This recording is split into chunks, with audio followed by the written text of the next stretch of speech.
Today I'm going to tell you all about solitary confinement, how there's still children there today, and what solitary confinement is actually like.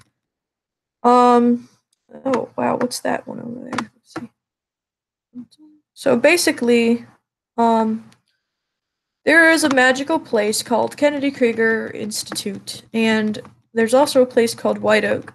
But I don't remember White Oak as well as Kennedy Krieger Institute because I was much younger when I was in White Oak. I was in White Oak for the first 3 years, and then I was in Kennedy Krieger Institute for the second 3 years. The second 3 years, Kennedy Krieger Institute was in Baltimore, Maryland, and I had a small group of friends who were there with me.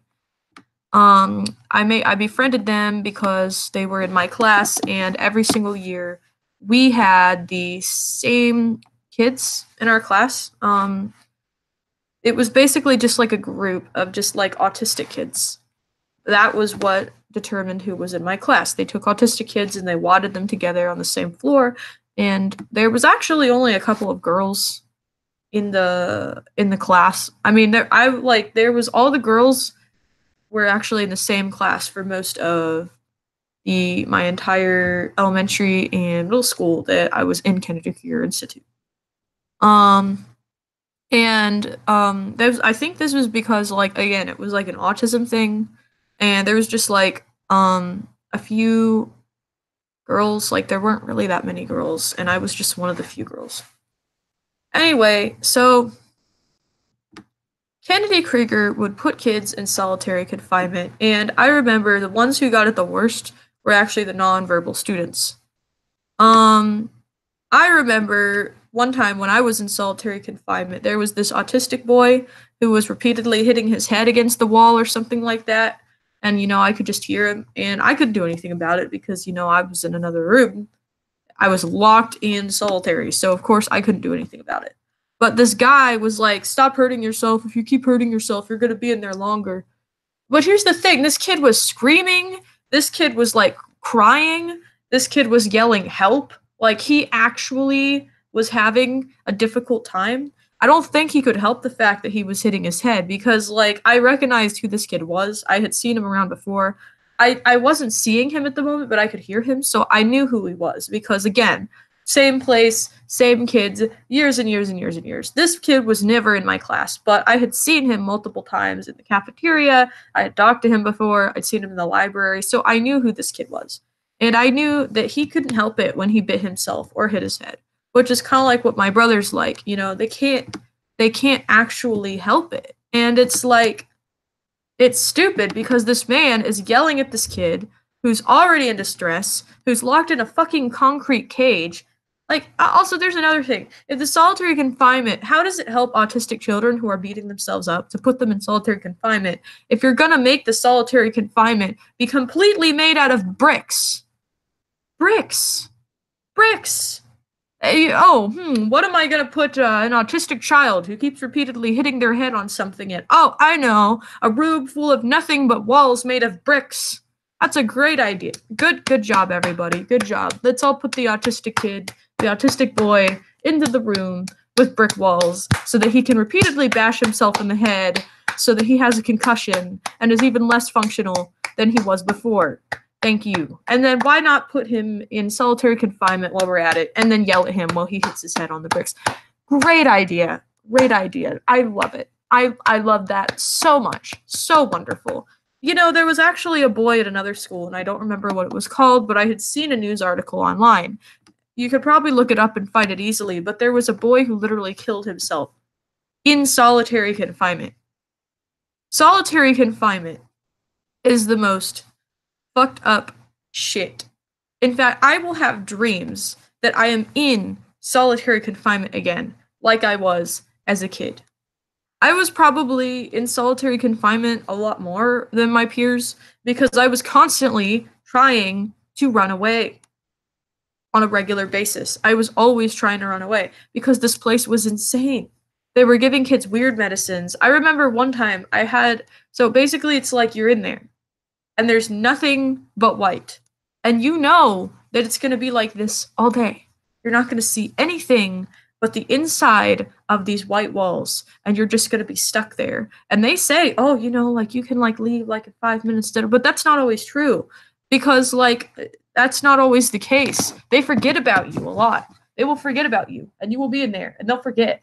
Like there were some people who were actually pretty cool with it. Like there was this guy named Mr. Matt and like everybody loved him, and like he was actually pretty fair with the solitary confinement and he'd be like, oh, just like be good for like 5 minutes and then you can like leave and it was fine. It wasn't really solitary confinement because you could just leave anytime you wanted. You still had to wait like 5 minutes and behave. But like other people would just fucking forget that I was there and sometimes I'd be there all day long. And oh, just a second, I'm gonna get a piece of chocolate.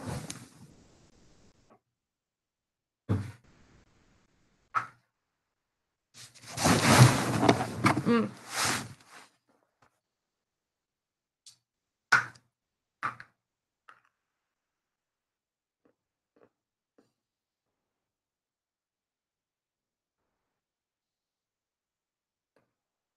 Mm.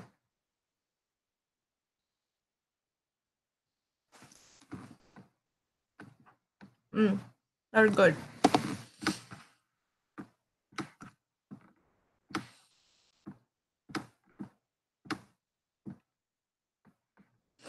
And so I'd be stuck there. And they also did this thing where like if you were in solitary confinement too much, you would rack up points, like bad behavior points. And then they would do this thing where they would make it where every day you'd come to school. Like this wasn't always like this, but a lot of the time it would be for like days in a row. So for like a few days as a punishment, you'd come to school and you would immediately be put into solitary confinement. Like I remember one time I was in there. I like went home and shit in between it, but I was in there for like 3 days because I'd like come back and then all day, the entire school day, they would have me locked up in solitary confinement. And I would know that they were gonna do it the next day. And the thing was that like I was actually having a lot of difficulty at home, and I don't want to get into it because I don't want to like target my family, but there was like a lot of abuse that was just going on at the time. And so like I was like really upset, like it was really bad. And I was like also really upset at school because I was like I would like fantasize that I'd go back to Hawaii and then I'd like run away because I like literally left Hawaii to come to like fucking Kennedy Krieger, Baltimore in the middle of the winter. I left Hawaii for that. I like went from like being a kid who played all day on a tropical island, running around having fun, having a grand old time, to being a kid who was locked in a concrete cage all day long, every day. And it's like nobody believed me. I tried telling people and no one believed me that I was in solitary all day because who's going to believe that? You got this kid saying that they're in solitary confinement all day long. Is any going to believe that? No. And you know what? That kind of shit is still happening. Kennedy Krieger still puts kids in solitary confinement, and I know for a fact that that not all of them are going to be Mr. Matts. Not all of them are going to be nice people who actually care about the students. There's going to be some assholes who don't care. There were some good people and there were some bad people, and the bad people would just have students be there all day.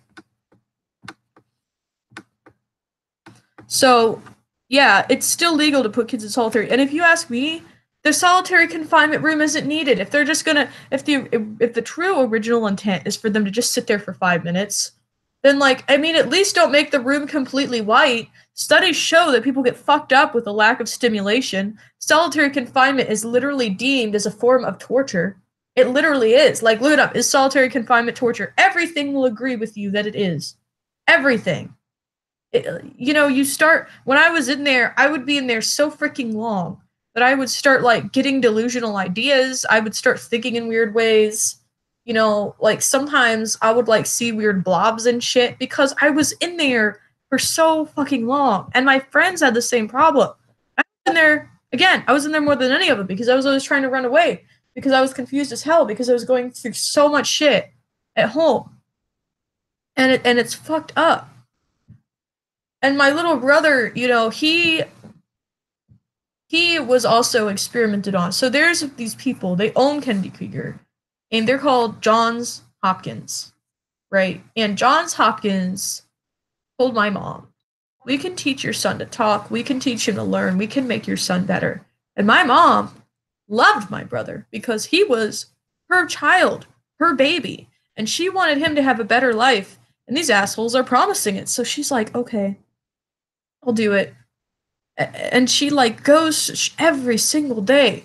My mother took my brother to this place in Johns Hopkins where like they would like give him toys, da, da, da, da, and she trusted them because they were professionals. And there was this one point where they're like, we're gonna teach him to beat himself up so that we can unteach him to beat himself up so that he can learn.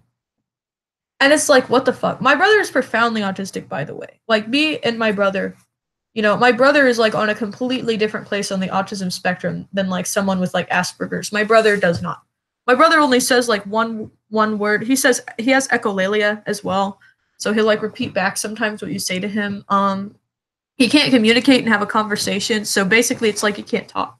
The only thing is that like he can say like one word, like ask for things. Like if he wants eggs, he'll say eggs. If he wants toast, he'll say toast. But there's some things that he doesn't actually know. Or like if he's upset, then he'll say it's a gingerbread man. So like there's some things that only his family and the people who love him and are close to him know what he's talking about. I have that like a little bit, but not nearly as much as my brother. When I get really happy and like I'm like by myself and I feel comfortable, I'll just like say toast, and then like I especially do this with my husband. I'll like say toast. I don't know why. I get why my brother does it though. Like I'll say toast or squee or like green. Like there's a few words I say when I'm really happy, and then I'll like hold my husband like really close to my face. Like that's just my little thing. And the reason why I do it is because like it just feels like what I'm feeling to say it, and it like makes that feel stronger what I'm already feeling to say that, and it feels good in my mouth when I'm saying it, if that makes any sense. And it also like expresses how I feel. So I think that's the same way my brother does it because I do the same thing. Anyway, I went off tangent. So but yeah, they like so my mom so like they like started teaching him to hit himself so that they could unteach him.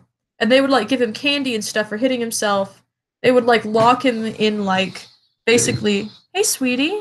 They would lock him in like basically solitary confinement, like when he didn't do what they wanted. So it was fucked up. And then eventually, guess what? Now my brother has these seizure-like episodes. Did he learn to learn? No.